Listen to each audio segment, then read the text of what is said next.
Baik, bismillahirrahmanirrahim. Assalamualaikum warahmatullahi wabarakatuh.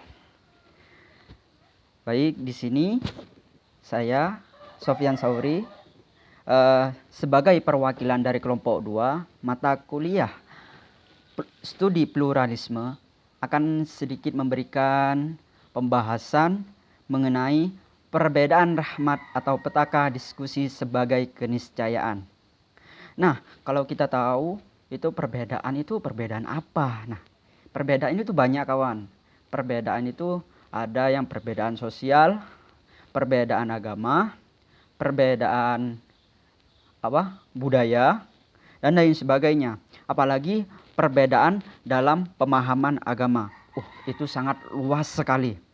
Nah, pada dasarnya banyak perbedaan-perbedaan itu disalahgunakan oleh setiap orang ataupun setiap manusia yang ada di dunia, terutama di Indonesia sendiri. Coba kita lihat, ada beberapa sebuah perbedaan, yakni agama, itu saling memperdebatkan antara kebenaran yang satu dengan kebenaran yang lain, sehingga memberikan perpecahan dalam antar persatuan Indonesia itu sendiri. Nah, pada dasarnya kalau kita mengetahui perbedaan itu adalah rahmat bagi kita semua. Coba kalau kita bayangkan semua agama, gak ada perbedaan sama sekali. Misalnya warna merah saja. Warna merah-merah saja semuanya, daun warnanya merah, rumah warnanya merah, manusia pun warnanya merah, kan gak seru lah gitulah kalau gak ada perbedaan. Nah, dari sini yang namanya kebenaran dalam sebuah pemahaman ataupun agama itu adalah relatif. Kebenaran itu relatif kawan. Setiap orang itu berpendapat itu boleh. Kita tidak boleh menyalahkan satu sama lain. Karena yang benar itu hanyalah Allah dan Rasulullah dan Al-Quran. Selain itu relatif kebenarannya. Karena manusia itu berpikir sesuai dengan apa yang dimilikinya dalam pengetahuannya. Seperti itu. Konflik karena perbedaan. Banyak perbedaan-perbedaan di Indonesia. Suku, ras, agama, dan lain sebagainya. Itu terjadi konflik karena perbedaan tersebut. Kenapa ya? Kalau saya lihat-lihat, karena mereka itu mengagung-agungkan apa yang telah diyakininya, sehingga menyalahkan yang lain. Yang lain itu salah lah pokoknya. Nah, padahal kita nih, kalau kita ingat-ingat kembali, Allah telah mengatakan, Allah itu memberikan perbedaan di dunia ini, menciptakan sebuah perbedaan karena ingin membangun sebuah hubungan yang lebih erat lagi dan mengembangkannya namanya silaturahmi. Bukan malah dijadikan konflik seperti itu. Dan banyak konflik-konflik, salah satunya contoh konflik agama. Di kejadian di Ambon yang sudah berlangsung hampir 6 tahun sejak 19 Januari 1999. Konflik yang terjadi di luar negeri, konflik antara Palestina dan Israel yang sesungguhnya berawal dari perebutan tanah dan wilayah jalur Gaza. Nah, itu ya kalau kita sebagai manusia, kalau saya pribadi itu ya buat apa kalau kita terus-terusan konflik kan gitu kan. Itu akan banyak menumpahkan darah, menghilangkan nyawa sekalipun. Dan perdamaian dunia itu tidak akan terjadi kalau terus-terusan konflik seperti itu. Oke. Selanjutnya, yakni upaya meminimalisir konflik karena perdebatan.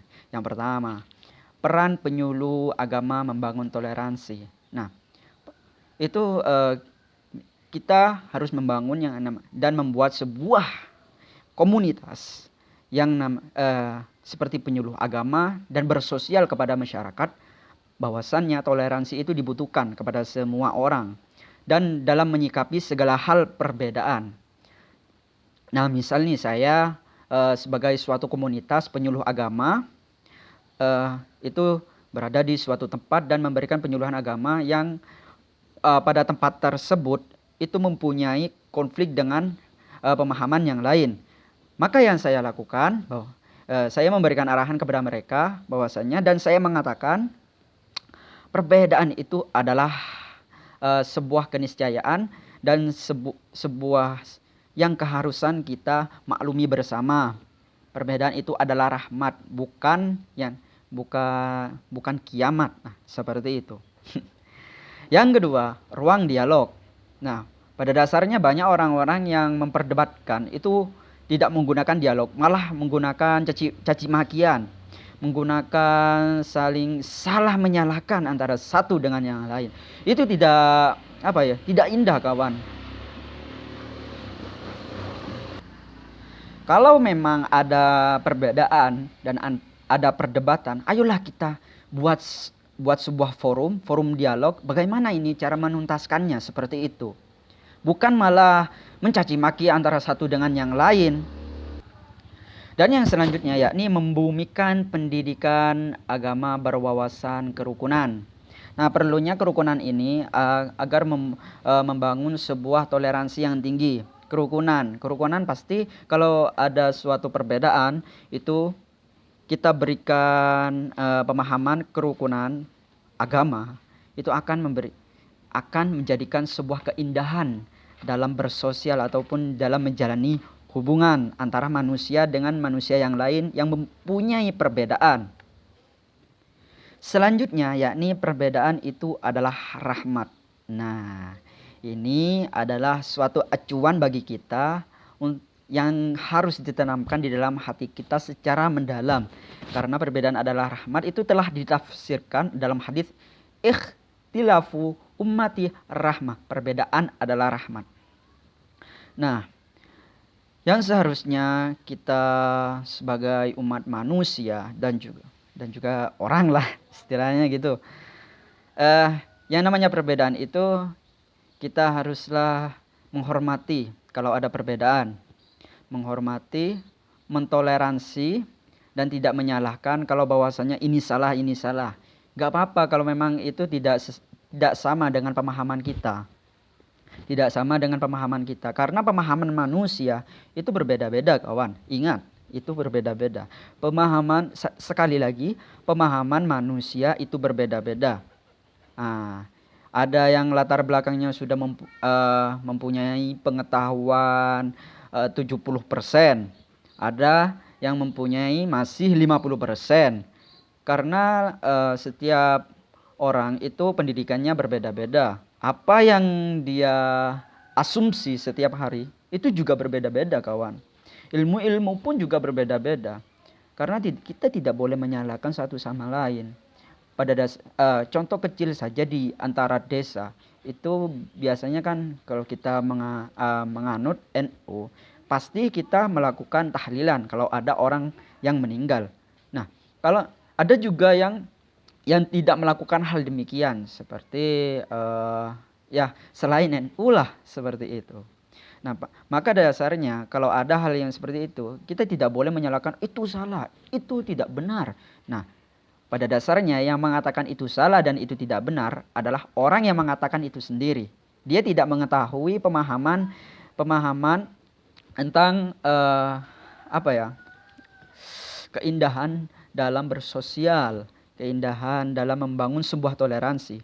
Janganlah kita menyalahkan. Ayolah kita sambung silaturahmi, kita bangun yang namanya toleransi. Mungkin hanya ini yang bisa saya sampaikan sebagai wakil kelompok 2 studi pluralisme. Kurang lebihnya mohon dimaafkan. Assalamualaikum warahmatullahi wabarakatuh.